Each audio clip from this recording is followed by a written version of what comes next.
razón de ser del corazón, como todo el mundo sabe, incluso intuitivamente, es funcionar como una bomba, y que toda bomba bombea. Clásicamente se ha definido al corazón como una bomba aspirante e impelente, más impelente que aspirante, naturalmente.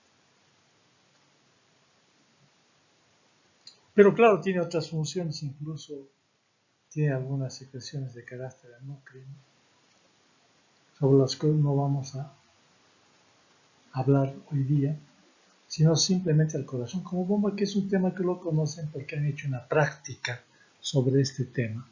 Todos han revisado el tema, de manera que esto me abrevia la exposición, me la simplifica, y hacer simplemente algunos comentarios al margen para comprender en la medida de lo posible un tema que siempre está en permanente evolución. Seguramente los antiguos fisiólogos y científicos se preguntaron cómo se producía toda esta serie de acontecimientos y sucesos. De manera que la gente siempre inquieta, empezaron a hacer algunas experiencias y Chabot y Marey, por ejemplo, introdujeron dentro de la aurícula derecha de un caballo a través de la yugular una varilla de vitrio para registrar la actividad la actividad mecánica del ventrículo derecho. Y vieron que se producía una curva de presión, la curva de presión ventricular, la primera que sin duda se hizo. Grabando en un quimógrafo, que es una especie de rollo de cilindro ahumado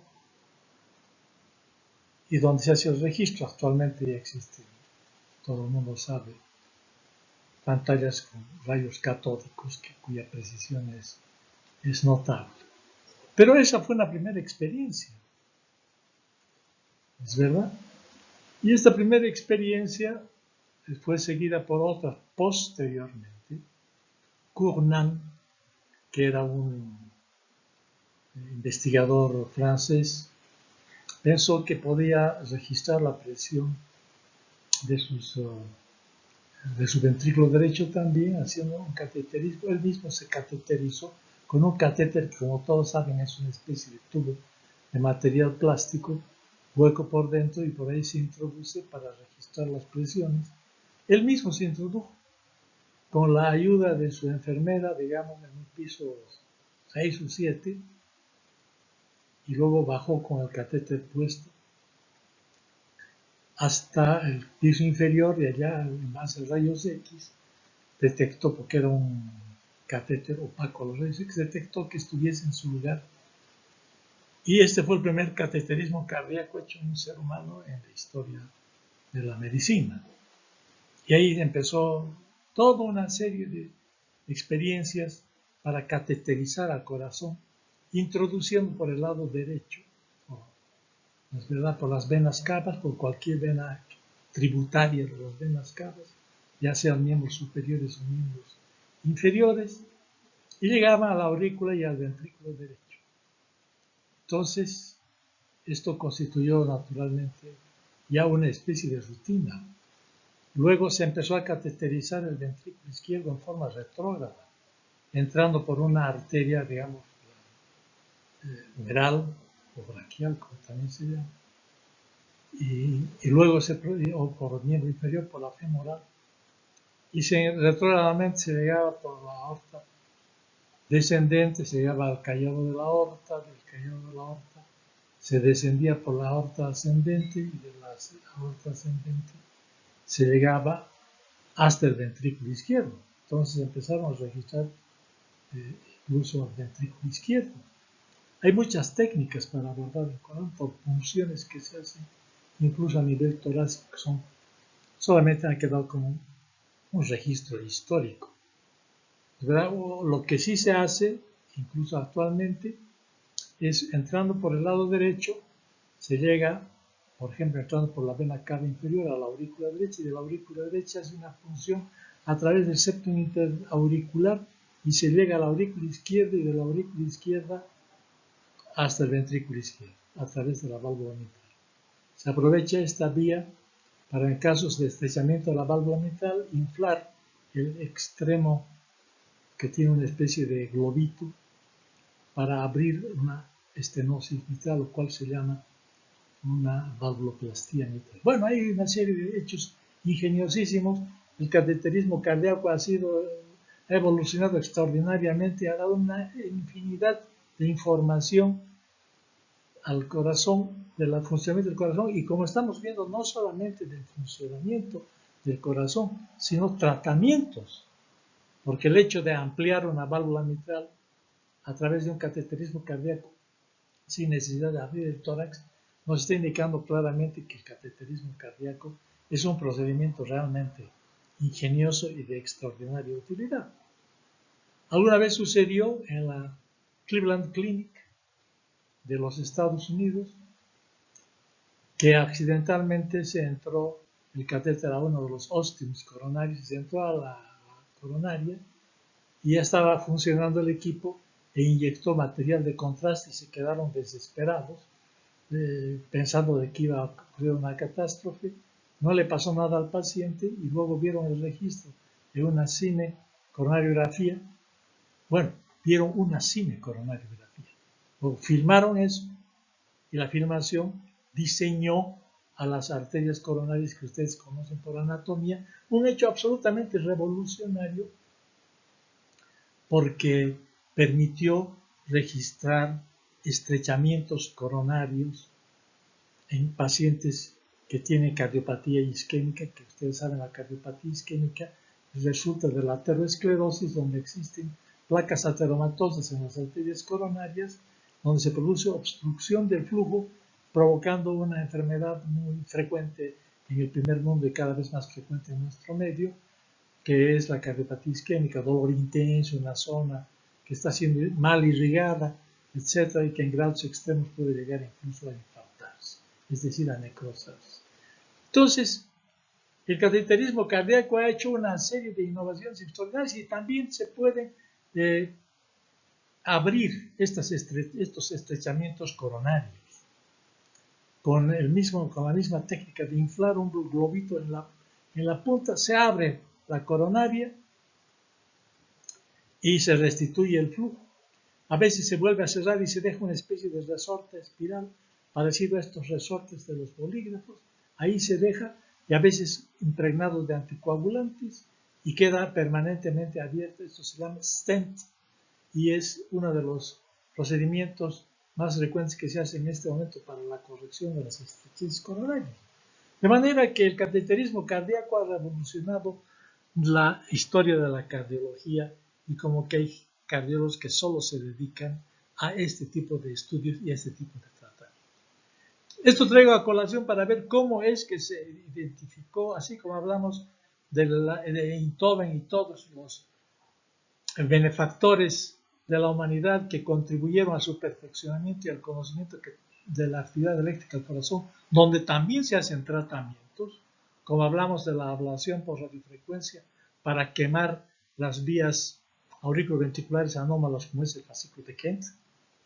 Aquí también no solamente estamos viendo que sirve para el estudio de la morfología cardíaca y de sus arterias coronarias, sino para corregirlas.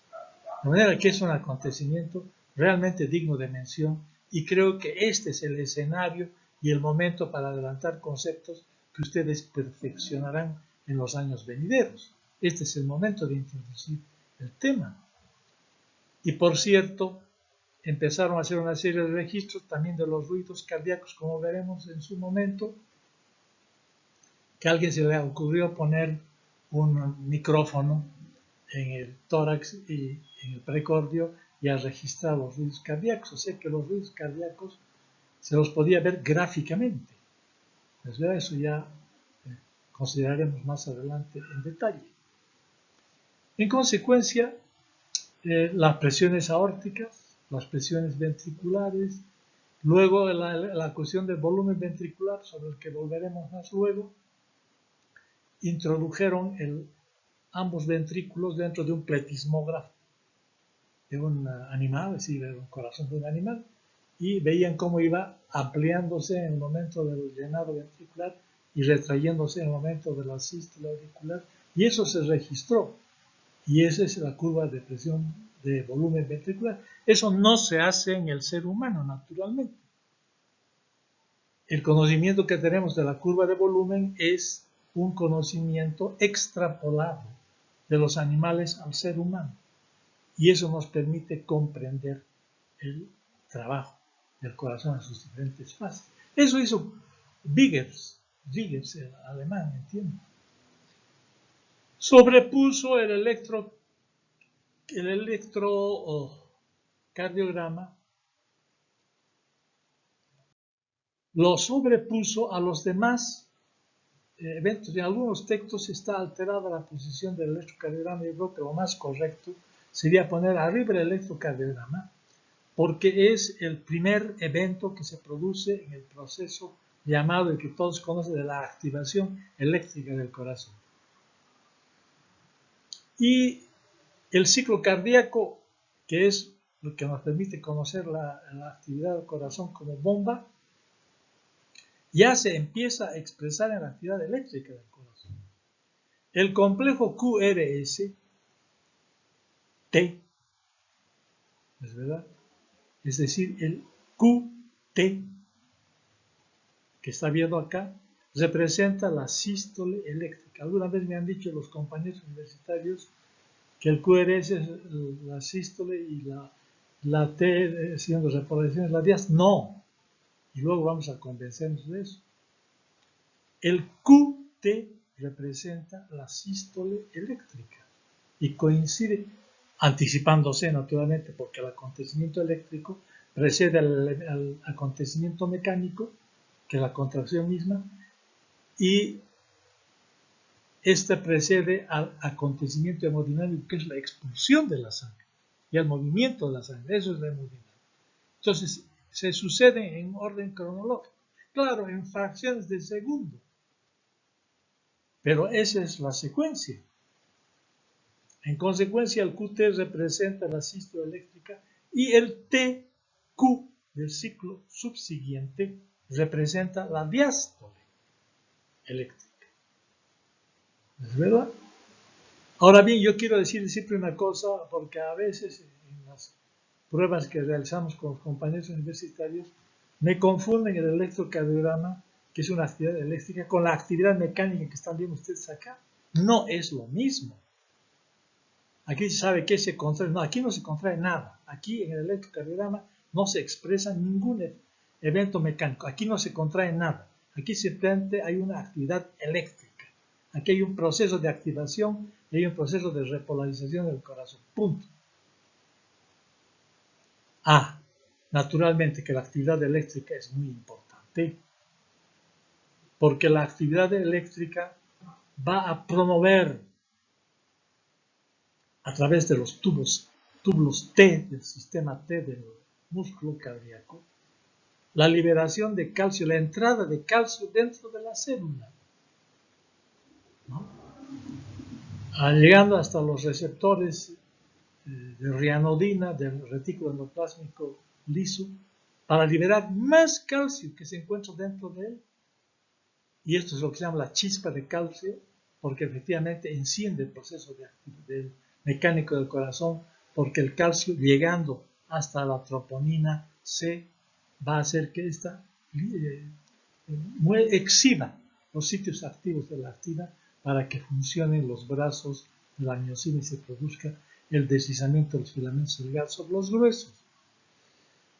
Y luego regresa, eso ya entramos en la parte mecánica, pero aquí el mensaje es, el electrocardiograma es como el encendido de un vehículo. Usted antes de poner en marcha su auto, lo que pasa es hacer contacto. Ahí está la actividad eléctrica.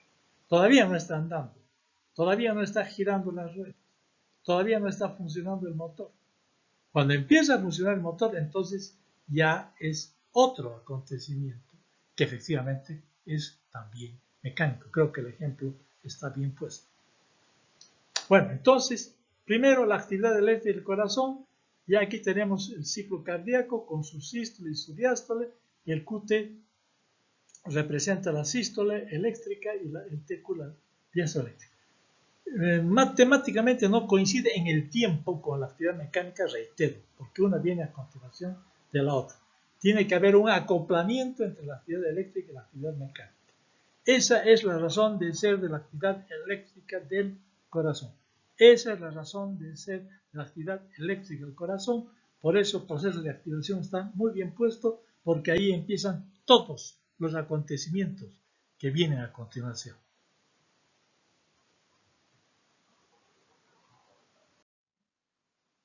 Aquí está lo que hablábamos de Chaban-Mare, que Cournant, no es verdad que se hizo primero en el caballo, luego vino Cournant, y luego hizo con catéteres flexibles, ingresando al corazón. Todo lo que acabo de decir aquí está más o menos esquematizado, ¿no es verdad? Ese es el catéter, ¿no es verdad? Y por acá se entra retrógradamente, siguiendo el curso de las venas, se sigue, se ingresa a la aurícula derecha, ¿no es verdad? Y retrógradamente hablando de las arterias. Eso ya lo hemos dicho y no voy a repetir. Eso es lo del pletismógrafo que les señalaba antes, ¿no? Esto se ha hecho en animales de laboratorio. El pletismógrafo es el que registra el cambio de volúmenes, ¿no es verdad? Eso es lo que registra un pletismógrafo, ¿no? Y para registrar los ruidos cardíacos se utiliza, primero, la primera vez que se utilizó, que se registró la actividad eléctrica, la actividad sonora del corazón, me imagino que se remonta a la época de las cavernas, porque a alguien se le ocurriría poner el pabellón de la oreja sobre el precordio de otra persona, porque el ser humano es investigador por antonomasia. Esa es su razón de ser. Y descubrió y escuchó por primera vez los latidos del corazón, con absoluta seguridad. Esto sucedió en alguna caverna de la época prehistórica, de la que somos descendientes además, porque los cavernícolas son nuestros predecesores. Pero después los clínicos lo que hacían era, para escuchar el corazón, era colocar una especie de paño por razones higiénicas y éticas para escuchar los ritmos cardíacos. Hasta que a Laennec, ¿no es verdad?, se le ocurre hacer un rollo de cartulina y poner sobre la superficie corporal de una persona, el precordio de una persona, y resulta que escucha mejor. Y de ahí empieza el desarrollo de los estetoscopios, fonendoscopios, que se utilizan en ginecobstetricia, que se utiliza en cardiología, que se utiliza en neumología para escuchar pulmones, incluso para escuchar el abdomen, los borborismos, la actividad sonora intestinal, ¿no es verdad? Para escuchar, qué sé yo, los vasos arteriales, para escuchar soplos en los vasos, cuellos, en la femoral, se puede escuchar, se puede auscultar en varios lugares, ¿no? Aquí la palabra auscultar estoy utilizando bien. Saben que en semiología que harán el próximo año, la exploración clínica de un paciente consta de algunos pasos. Primero es la inspección, verlo, su actitud, su cara, su facies. Uno puede ver si está adolorido, si está angustiado, si está, qué sé yo, inerte, o qué sé yo, uno a través de la fisonomía, de los músculos, de la mímica, no es verdad, que son manejados por el nervio facial, uno puede interpretar el estado anímico de una persona, está triste o está alegre. Los risorios de Santorini pues se contraen cuando uno está sonriendo.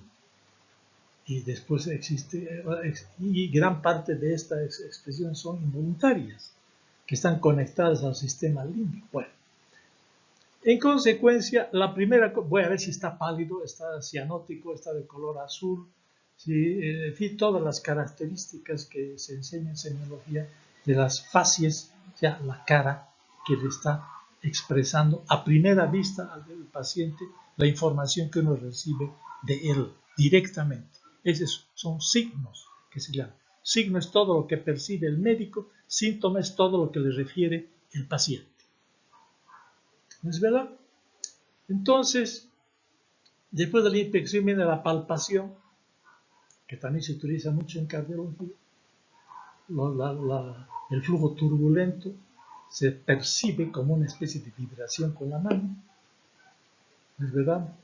La percusión que utilizan sobre todo los neumólogos para ver niveles líquidos, etc., las variaciones, golpeando un dedo sobre, varios dedos sobre uno, etc., se hace la percusión para ver las variaciones del sonido, donde se percibe la sensibilidad de la mano y del oído, las diferentes estructuras que se encuentran por debajo de la zona percutida. Y la auscultación, que es la que estamos hablando. La auscultación que es por medio del oído, de los oídos. Es verdad, un ser humano puede escuchar entre 16 y 20.000 ciclos por segundo. Por debajo de 16 ciclos por segundo usted no escucha nada, porque es infrasonido. Pero sí escucha muy bien los elefantes, a grandes distancias, infrasonido, y se comunican entre ellos. El ultrasonido es por encima de 20.000 ciclos por segundo, no lo escucha tampoco usted, pero sí lo escuchan los animales. Los perros son buenos guardianes porque perciben que alguien entró a la medianoche a su casa y usted no se percató porque su ciclaje de percepción de su campo auditivo no le permite escuchar. Pero sí escuchan los perros por encima de ese ciclaje. Y mucho más por encima de ellos los murciélagos. Es verdad que alrededor de, si no me falla la memoria, de 100.000 ciclos por segundo. En la oscuridad de una caverna, ¿qué van a ver? Entonces tienen que emitir gritos de altísima frecuencia que chocan contra las paredes de la caverna y pueden ver con los oídos. Y creo que esto no es una metáfora. Después les digo por qué. Tienen una percepción exacta de la caverna, nunca chocan y saben dónde tienen que ir a adherirse. Eso pasa también con las ballenas. Las ballenas que tienen que desplazarse enormes distancias en un gigantesco que es el océano, emiten gritos de ultrasonido, chocan, como el caso de los murciélagos. En el caso de los murciélagos contra las paredes de la caverna, en el caso de las ballenas contra los cardúmenes de peces. Y tienen una idea morfológica que les llega al oído y tienen una idea del cardumen para aproximarse y para sobrevivir. Gracias al ultrasonido, al eco del ultrasonido, es que pueden ver con los oídos. Y la especie humana, que vamos imitando lo que hace la naturaleza, igual que es el sonar que ustedes habrán visto en muchas películas, del sonar de los submarinos, que emiten ultrasonido, rebota contra barcos enemigos, regresa y se detecta perfectamente la presencia de los barcos. Y los barcos hacen lo propio para detectar a los submarinos. Entonces es una lucha tecnológica. El sonar, sobre todo de los submarinos. ¿Es verdad? Submarinos para detectar barcos. Y esto se ha hecho también en medicina porque el ultrasonido, el eco que ustedes ven, las ecografías, los ecocardiogramas, se hace en base a ultrasonido. Se emite el ruido de ultrasonido, regresa y se convierte en imágenes ni más ni menos.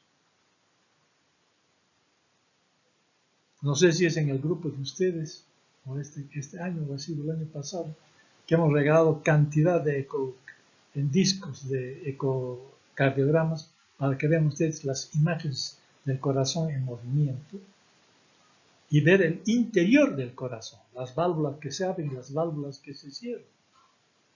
A ver si recuperamos algunos discos, que es probable que todavía estén en mi ex oficina de la jefatura del Departamento de Ciencias Funcionales.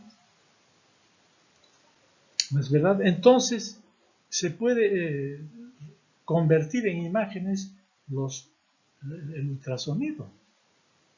Y eso es lo que hace la ecocardiografía. Se puede ver incluso el flujo de sangre. Es decir, el flujo. Se lo puede ver en rojo cuando se aproxima y en azul cuando se aleja. Se puede ver en colores.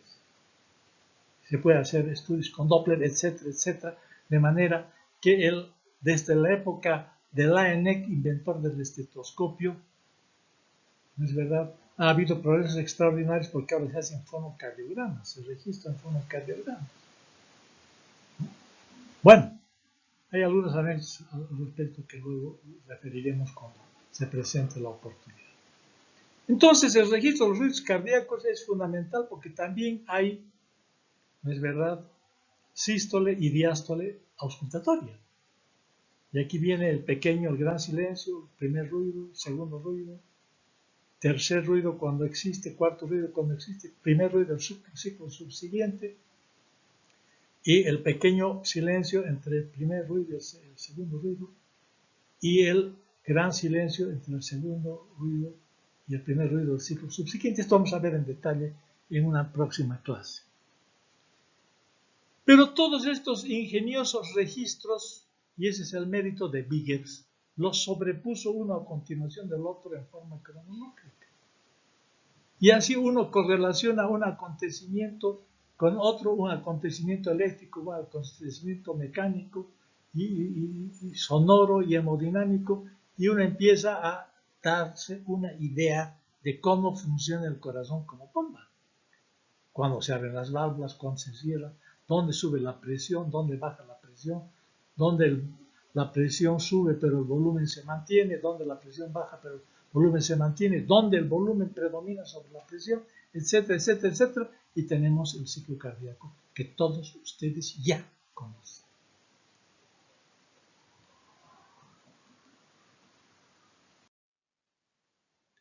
Bueno, eso es lo que digo del polígrafo de Biggers, ¿es verdad?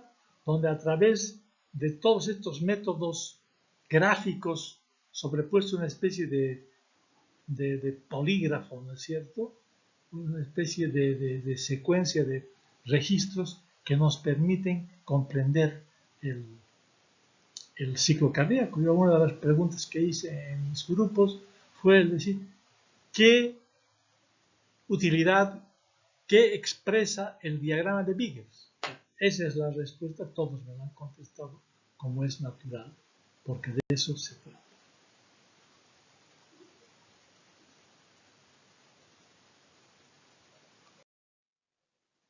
Ahí tiene. Entonces, en primer lugar, habíamos visto que la actividad eléctrica está arriba en el electrocardiograma y la actividad eléctrica precede a los acontecimientos mecánicos y hemodinámicos. Rápidamente, porque esto ya es conocido bastante por ustedes, después de la actividad eléctrica se produce el acoplamiento excitación-contracción, como ya lo hemos relatado, y luego se contrae el ventrículo. Aquí tomamos como ejemplo el ventrículo izquierdo, que es el más florido en cuanto a sus manifestaciones mecánico-hemodinámicas por su volumen y condiciones. Entonces sube la presión hasta que aquí vence los 80 milímetros de mercurio, que son los reinantes en la raíz de la aorta, en ese momento en condiciones de la diástole aórtica, digamos, de las presiones diastólicas aórticas. Entonces, cuando vence esa presión, se abren las válvulas sigmoidales aórticas y se produce un aumento de la presión hasta 120 milímetros de mercurio, que coincide con el vaciamiento ventricular, porque esta es la curva de volumen ventricular. Aquí suben las presiones y aquí disminuyen los volúmenes. ¿Qué sugiere eso? Expulsión del contenido de sangre del ventrículo a la aorta. Antes partíamos de una en la que estaba pletórico el ventrículo izquierdo, lleno de sangre, ¿es verdad? Y en ese momento empieza la actividad eléctrica, se acopla a la actividad mecánica, mediante el acoplamiento, excitación, contracción, empieza a contraerse, la presión sube hasta vencer ese obstáculo, sube, sube, sube, y tanto ventrículo izquierdo como aorta constituyen una cavidad común durante unos instantes. Se produce la fase de eyección rápida, lenta, reducida, de acuerdo a la clasificación de Biggers, y naturalmente aquí empieza a disminuir el volumen ventricular porque se está vaciando el ventrículo. Una vez llegada, fíjense, aquí está el QT, queridos compañeros. El QT efectivamente coincide con la sístole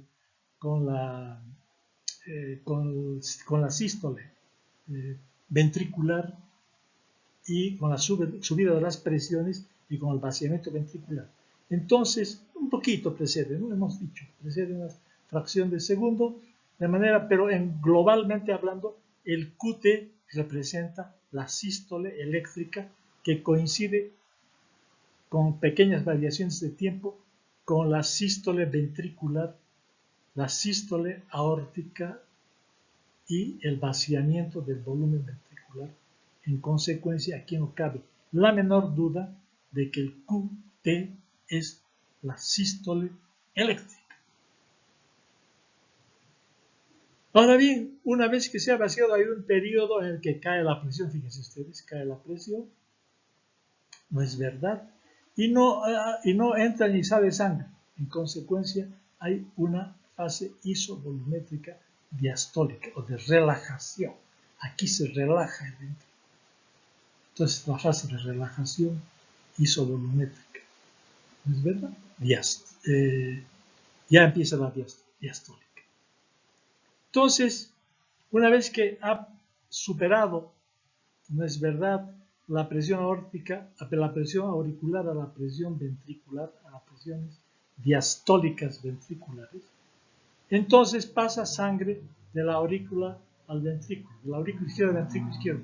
Yo les preguntaba a mis compañeros universitarios de mis grupos, ¿por qué pasa la sangre de la aurícula izquierda al ventrículo izquierdo?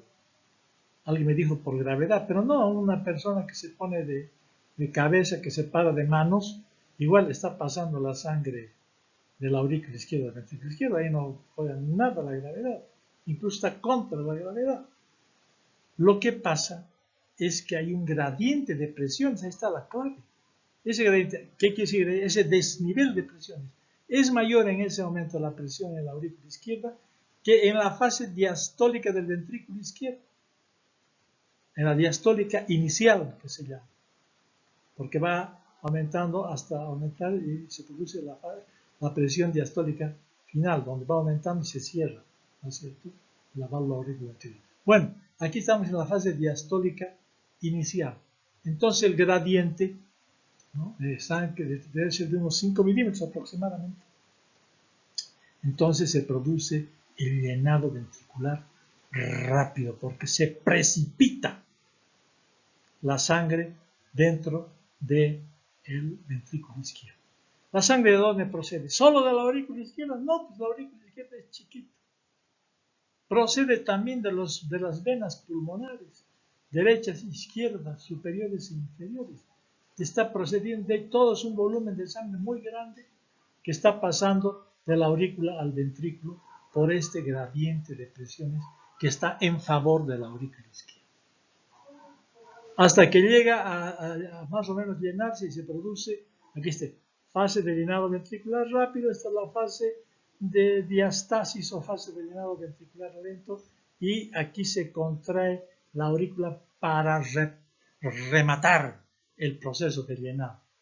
¿Es verdad? Se produce la última fase que tiene una importancia entre alrededor de un 30% para el llenado ventricular. Por eso en las patologías donde no hay contracción de la aurícula, como ocurre en la fibrilación auricular, que es una arritmia muy frecuente y crónica, naturalmente el llenado ventricular está disminuido, porque le falta esta sístole auricular. En la fibrilación auricular prácticamente no hay sístole, es verdad, está tremulando la aurícula izquierda como una bolsa de gusanos. Alguna vez he comparado a esa comparación poco elegante, pero que expresa lo que más o menos sucede.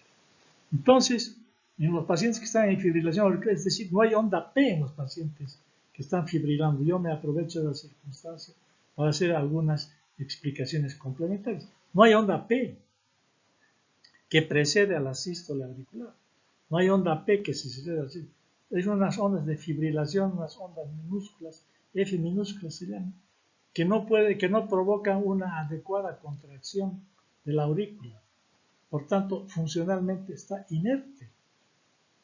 Entonces le falta ese 30% para cumplir el llenado ventricular con la sístole auricular, que es la última fase de la diástole ventricular, como todos saben.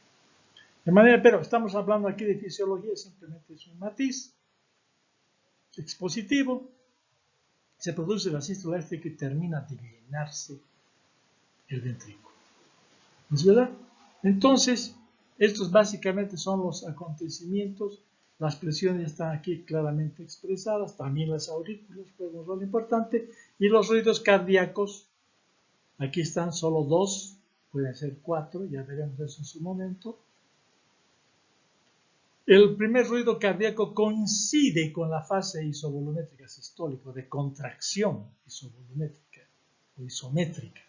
¿Por qué decís isométrica? Porque no varía el tamaño del ventrículo, mantiene su tamaño. Lo que pasa es que está contraído y se está adosando fuertemente sobre su contenido de sangre. Pero sube la presión, pero el volumen no varía. Y esto coincide con el primer ruido cardíaco, porque en el primer ruido cardíaco se cierran, ya veremos en su momento, las válvulas auriculoventriculares, ¿no es verdad? Y se prolonga la vibración, y esto es lo que nos produce el primer ruido cardíaco, que está coincidiendo, ¿no es verdad?, con el cierre valvular mitral tricuspideo. Y el segundo ruido ya veremos en su momento, pero aquí tenemos la imagen que nos vamos a aprovechar para señalar. El cierre aórtico nos va a dar el segundo ruido cardíaco. Y sus vibraciones se van a prolongar un poco más, ¿cierto? El momento del cierre. Esto vamos a hablar en detalle más adelante, pero aquí estamos ya adelantando algunas ideas que me parecen fundamentales para correlacionar el conjunto del funcionamiento del corazón como tal. Entonces, aquí ya tenemos un esquema de todo lo dicho, de todo ya revisado por ustedes. Es una especie de repaso en realidad, donde estamos dando algunos pequeños detalles para matizar nuestra exposición. De manera que para estudiar la diástole sirve mucho la curva de volumen. La sístole sirve mucho las curvas de presión. ¿Es verdad? Orientan mucho. Hay que integrar todo. Ya hemos dicho, el electrocardiograma expresa la activación del corazón, las curvas aórtica y ventricular registran presiones, el fonocardiograma, los ruidos cardíacos, la curva de volumen y el volumen ventricular, y el conjunto del diagrama expresa, de Biggers, expresa las fases del ciclo cardíaco y nos da una idea bastante precisa del funcionamiento del corazón como bomba en sus diferentes fases.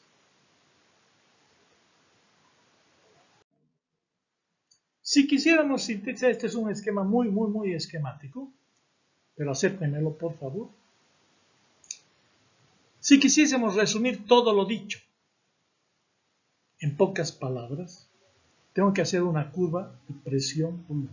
Aquí se expresa la presión en las ordenadas. Ahí están milímetros de mercurio que me expresan presión, ¿no es verdad?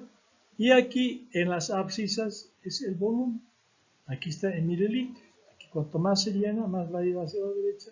Cuanto mayor es la presión, más hacia arriba. Y entonces tenemos aquí una curva de presión-volumen. Empecemos acá. En la apertura de la válvula mitral, estamos hablando del ventrículo izquierdo, lo propio es lo mismo para el ventrículo derecho. Fase de llenado ventricular rápido, lento, veremos otro esquema más esquemático que este. lento, sístole auricular, cierre mitral, porque empezó a subir ya la presión. Aquí dice fase isovolumétrica diastólica, este es un error garrafal. Esta es fase isovolumétrica sistólica. Quien hizo la transcripción pues lo hizo mal. Aquí se abre la válvula aórtica cuando la presión llegó a 80 veces de mercurio. La fase de eyección o de vaciamiento, siguiendo el camino contrario al del volumen. Aquí se va llenando, aquí se va vaciando. Cierre aórtico, segundo ruido cardíaco.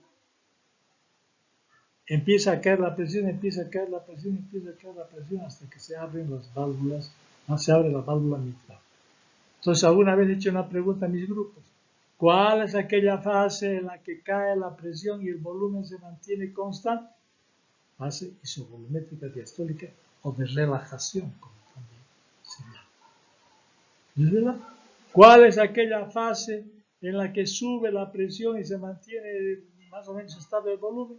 Fase isovolumétrica sistólica, etc.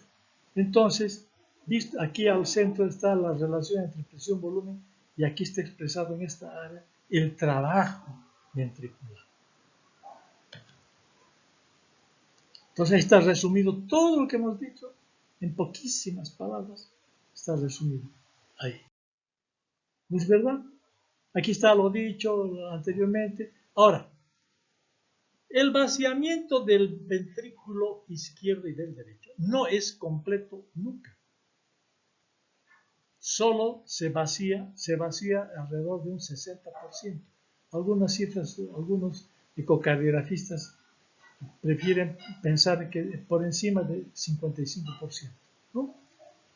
Pero en realidad nosotros ya lo esquematizamos para que resulte un 100% y sea fácil tener la idea del tema.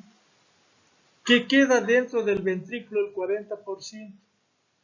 Y se vacía el 60%. A eso se llama la fracción de eyección. Hay una forma. Volumen diastólico, ya veremos eso. Final más volumen sistólico final sobre volumen diastólico final por 100 se expresa en porcentaje. Este es el 60%. Entonces quiere decir que en el momento del llenado ventricular el ventrículo no estaba vacío. Ya estaba semilleno. 40% semilleno, 50% sería verdaderamente semilleno. Entonces, ya estaba semilleno el ventrículo izquierdo, porque no se vació en el ciclo precedente, en la fase de eyección o de vaciamiento precedente, no se vació todo, como a priori uno pudiese imaginarse. No se vació todo, se vació parcialmente. Pero qué eficiente es el corazón. ¿Por qué? Decía, no, pero fíjese, si no vacía todo, entonces no es tan eficiente. ¿Qué está usted diciendo eso? No.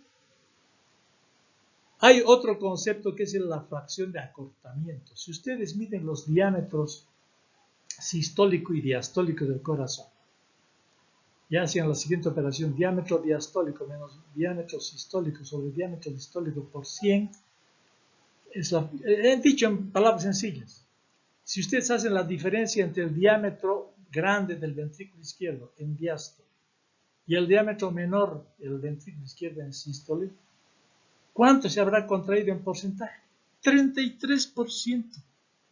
Una tercera parte. Apenas. Y sin embargo, contrayéndose apenas un tercio, es capaz de expulsar 2/3 del volumen sanguíneo allí contenido. ¿No es esa una máquina eficiente? Porque ¿qué es la eficiencia? Que es conseguir un objetivo con el menor gasto de energía posible. Y eso hace el corazón. La fracción de eyección expresa justamente la eficiencia del corazón como bomba. De hecho, hay una forma de insuficiencia cardíaca que es clasificada como con fracción eyección disminuida, que es el epítome, digamos, de la insuficiencia cardíaca. En consecuencia, ¿qué pasa si se invierten estas cifras? Imagínense ustedes que quede dentro del corazón 60% y apenas se expulse el 40%. Ese es un corazón insuficiente, porque no está expulsando todo lo que tiene que expulsar. ¿Es verdad? En consecuencia, este concepto de fracción de eyección tiene una singular importancia en hemodinámica. Y esto antes se calculaba por cateterismo cardíaco, ahora se calcula por ecocardiografía, que como todos ustedes saben, ya lo he dicho, poniéndole un transductor de ultrasonido sobre el recorde del individuo, usted hace el ecocardiograma y la máquina misma, automáticamente en la computadora del ecocardiógrafo, le da estas cifras. Y usted en 2 minutos le dice a su médico tratante, mira, tu paciente está en insuficiencia cardíaca porque está con una fracción de eyección muy baja, etc. Si el vaciamiento es mayor, estamos hablando de una hipereficiencia del corazón, lo que suele observarse en atletas, en deportistas, en gente joven, naturalmente. Aquí está lo mismo, ¿no es cierto? Está aquí repetida esta línea, verán algunos textos, que es la línea sistólica, y esta otra, la diastólica, que esta va a expresar la compliance, la forma en la que se va llenando, y la otra, la forma en la que va expulsando. Algunos llaman compliance en inglés, ¿no? Y elastance, ¿no? El llenado, la relajación, esa es la complacencia ventricular aquí. Así quizás pudiésemos traducir, y la elastance es más bien la reducción elástica del ventrículo izquierdo coadyuvada por la contracción muscular dinámica. Entonces, ese juego permanente es muy importante. Hay corazones que no se relajan lo suficientemente, son más o menos rígidos. Esa puede ser también otra expresión de insuficiencia cardíaca, porque las presiones diastólicas finales del ventrículo izquierdo están elevadas, no se llenan bien, son conocidos ventrículos no rígidos. ¿No es verdad? No se llenan suficientemente bien. Ese es otro problema. No solo es que no vacía bien, sino que a veces no se llena bien. Eso también puede expresar otra forma de insuficiencia cardíaca, que es la insuficiencia cardíaca diastólica. Cuando hablaba de la línea está hablando de esta diastólica y esta de sistólica. Cuando hablo de esta línea, fíjense, aquí está el ciclo cardíaco, a veces no se relaja suficientemente y tiene poco espacio para llenarse. Y por tanto, su función está francamente deteriorada. Otras veces hay obstáculos para su vaciamiento. También hay que tener problemas porque tiene que subir mucho esta presión para poder vaciarse. Otras veces es muy elástico el corazón, como ocurre en la ley de Frank Starling. Entonces se va a dilatar, por aquí va a dilatarse sin subir mucho la presión. ¡Qué buen corazón! Y luego va a vaciar su contenido a mayor dilatación de la fibra miocárdica, mayor energía de contracción, va a vaciarse. Entonces, esto nos está expresando el grado de relajación que se llama compliance, se escribía en castellano, compliance o complacencia, dicen algunos, que nos está expresando que es un ventrículo izquierdo flexible, maleable, dúctil, ¿no es verdad? Permítame la terminología, y por tanto apto para que quepa en él una abundante cantidad de sangre y expulse un volumen sistólico de eyección formidable que mejore su gasto cardíaco. Esta capacidad de dilatación de la fibra de la fibra cardíaca se llama la reserva inotrópica, porque cuanto más flexible sean, va a caber más sangre. Fíjense, de 50, 100, hasta 150, un poco más incluso, mililitros de sangre puede caber. Si seguimos llenando, estamos con problemas porque estamos yendo ya por encima de su reserva cardíaca.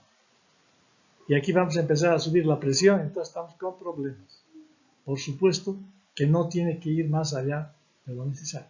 Ahora, hay gente que por edad, por falta de entrenamiento o por enfermedad, su capacidad de llenarse, su adaptabilidad, su permisibilidad, dice Guyton, ¿no es verdad? No es lo suficiente y en consecuencia está perdiendo su reserva cardíaca, su reserva inotrópica. Y por supuesto va a entrar en insuficiencia cardíaca también. O sea, otra forma de definir la insuficiencia cardíaca sería decir, es cuando ese corazón pierde su reserva cardíaca. Sobre todo hablando de la insuficiencia cardíaca diastólica. Y cuando el problema es de la expulsión, entonces es un problema de la contractilidad. ¿No es verdad? Entonces, este tipo de esquemas nos permiten comprender adecuadamente la función ventricular, en este caso diastólica. La función sistólica la estudiamos con esta línea. Si es muy poderoso ese ventrículo izquierdo, va a evacuar sangre en gran cantidad, dejando poco volumen residual. ¿No es verdad? Y por tanto esta línea de la presión sistólica se va a inclinar hacia la izquierda. Está vaciándose muy bien ese ventrículo izquierdo. Si aquí se llenaba muy bien, aquí analizamos que se vacía muy bien el ventrículo izquierdo y estamos analizando la capacidad de evacuación del ventrículo izquierdo y estamos valorando al corazón como bomba, eficiente bomba, capaz de cargarse muy bien y capaz en la precarga, que ese sería el nombre técnico, capaz de precargarse muy bien y capaz de descargar muy bien, luchando contra la poscarga, que representa el mismo volumen sanguíneo que tiene que evacuar y las resistencias vasculares periféricas. Entonces, ese es un corazón muy eficiente porque se carga muy bien y descarga muy bien también. E insuficiencia cardíaca, imaginen lo contrario. Lo que hemos dicho, se vacía un 60%, queda un 40%, la contracción es de un 33%, lo cual constituye la fracción de acortamiento, que es un concepto que tendremos que incorporar en nuestras conversaciones. Hablamos del corazón hipereficiente, etc. Y ya hemos hablado del llenado ventricular, no vamos a repetir. Es el mismo, aquí quizás un poquito más esquemático. Vean ustedes que cuando el proceso de activación ya está en marcha y se está acoplando a la contracción, empieza a subir la presión. Pero el volumen es el mismo, ya lo hemos dicho. Cuando ya la contracción se completó, bueno, empieza la evacuación. Es lo mismo, ¿no es verdad? Y también decir que el primer ruido cardíaco coincide con la fase isovolumétrica sistólica. Y el segundo ruido cardíaco, ¿dónde está? Aquí está. Coincide, el primer ruido, el segundo ruido, coincide con el cierre valvular sigmoideo. Aquí. Aquí no está la muesca.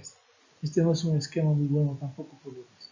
Aquí tendría que haberse una muesca, la incisura aórtica que se llama, que coincide con el segundo ruido cardíaco. No vamos a repetir más. Este tema ustedes lo conocen muy bien. Aquí está más esquemático, pero lo mismo. Aquí hay una muesca que se está interponiendo la imagen. Vaciamiento, lo mismo. Exactamente lo que ya dijimos antes. Los ruidos cardíacos que están aquí especificados los veremos en detalle más adelante. Así que no se preocupen por eso.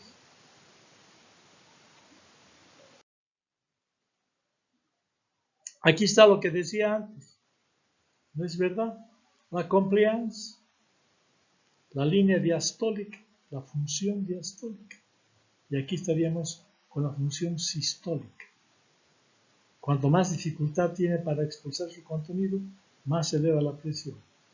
Y cuanto más dificultad tiene para llenarse esta línea diastólica, más se aumenta también la presión. ¿Verdad? Aquí está la presión, aquí está el volumen, aquí aumenta la presión cuando está rígido el ventrículo izquierdo, aumenta tremendamente las presiones de fin de diástole, de diastólica. ¿Es verdad? Y cuando hay problemas para evacuar su contenido, tiene que subir mucho la presión para rectificar esta línea sistólica. Cuanto más se abra esto acá, mejor, y cuanto más se empine esto acá, mejor. Ese es un corazón realmente eficiente. Esto suele llamarse compliance y esto elastance en inglés, ¿no es cierto? Qué sé yo, complacencia y elastancia. Entonces es una forma de estudiar la función del corazón como bomba en condiciones normales y patológicas.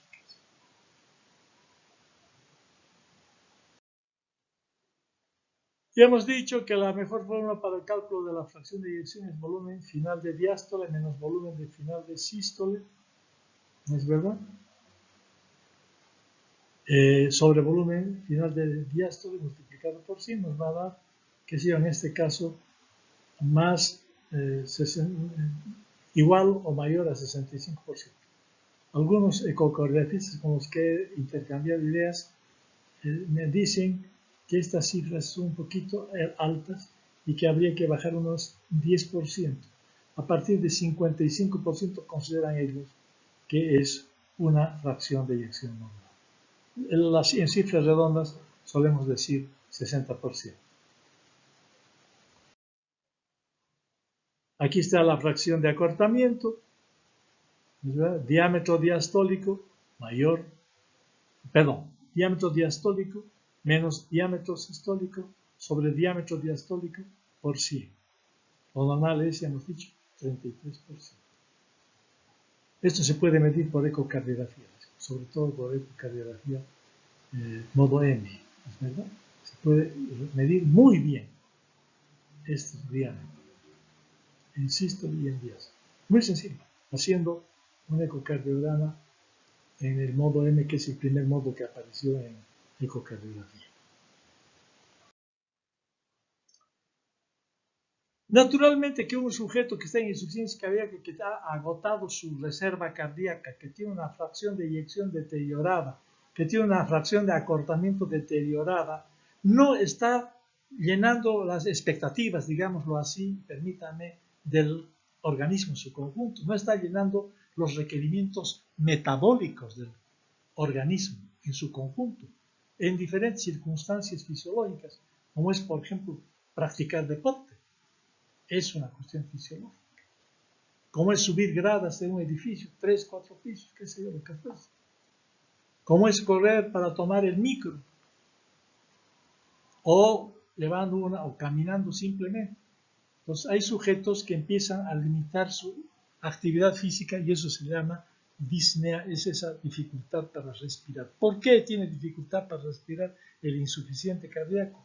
Porque aumentan las presiones venocapilares pulmonares. Entonces por eso tiene dificultad para respirar. Por eso cuando hay disnea, o sea, dificultad respiratoria, a grandes esfuerzos, entonces estamos calculando que la presión venocapilar todavía no está muy elevada.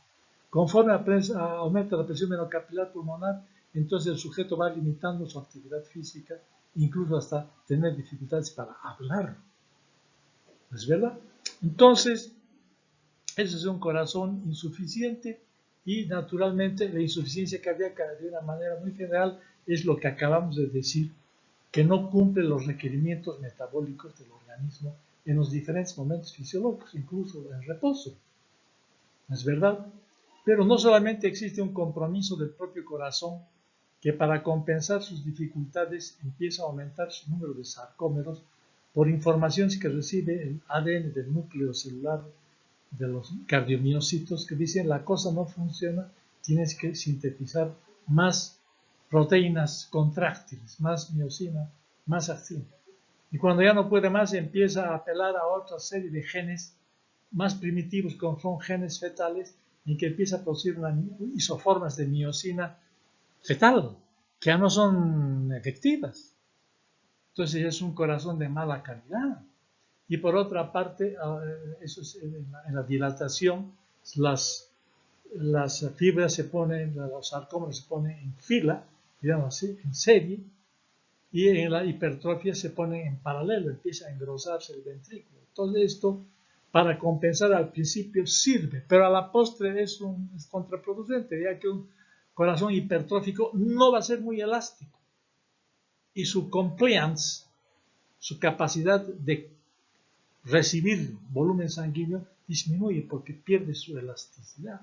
De manera que al principio puede estar funcionando, pero a la postre se convierte en un círculo vicioso, como se dice vulgarmente, a un proceso de retroalimentación positiva, pero deteriorando la función del corazón. Entonces la disnea es una forma de evaluar la función cardíaca, que es lo que nos refiere el paciente. Es un síntoma, ¿es verdad?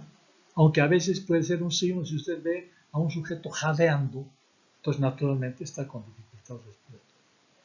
¿No es verdad? Entonces, además, en la insuficiencia cardíaca no solamente es el corazón que está comprometido, sino que hay componentes del sistema nervioso autónomo.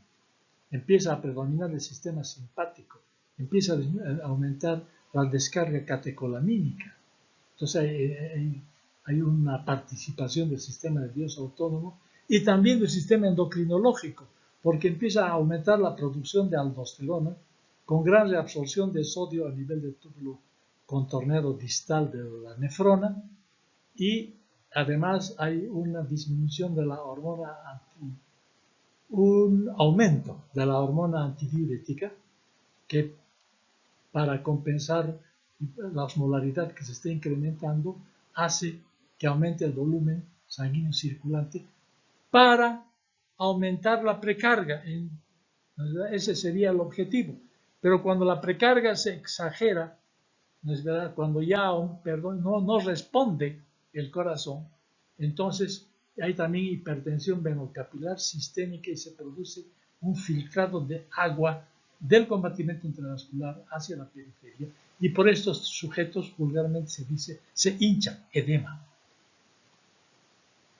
¿no? Donde las presiones de Starling de los vasos capilares, la presión hidrostática supera la presión oncótica, entonces se pierde el líquido al intersticio y están reteniendo sodio en gran cantidad y agua en gran cantidad que ya no cabe dentro del compartimento intravascular y tiene que buscarse espacio en el intersticio. Edema o anasarca cuando es total, incluso ascitis cuando es además en la cavidad peritoneal y pleural, también puede haber derrame pleural. Entonces el sujeto se empieza a hincharse, permítanme la vulgaridad, se llenan de agua, aumenta su volumen, aumenta su peso corporal, porque el riñón está fallando, viene a ser la víctima inocente de la insuficiencia cardíaca del riñón, porque no está eliminando el volumen de sodio y de agua que tendría que eliminar normalmente. Y lo que hacen los médicos, los internistas, los cardiólogos, es darle diuréticos para que evacúe esa cantidad excedentaria de sodio y de agua, y reforzar la acción del corazón dándole tonicardíacos, como es el caso de lo digital, que tiene ya como 200 años de existencia. Pero cada vez más se está prefiriendo evacuar, ¿no es cierto?, el excedente de agua y de sodio para que mejore el funcionamiento del corazón. Entonces, de la fisiología surge la fisiopatología, de la fisiopatología surge la clínica, y de la clínica surge la terapéutica, la utilización de fármacos. Y a veces habrá que operar cuando hay fallas valvulares, o cuando hay problemas coronarios, incluso llegarse al trasplante cardíaco. En Bolivia se ha hecho una sola vez trasplante cardíaco, en Cochabamba, en el centro belga, boliviano-belga. Aparte no se ha hecho nunca. Tendría que haberse hecho ya. Gracias, compañeros. Seguiremos conversando al respecto más adelante, en la próxima clase.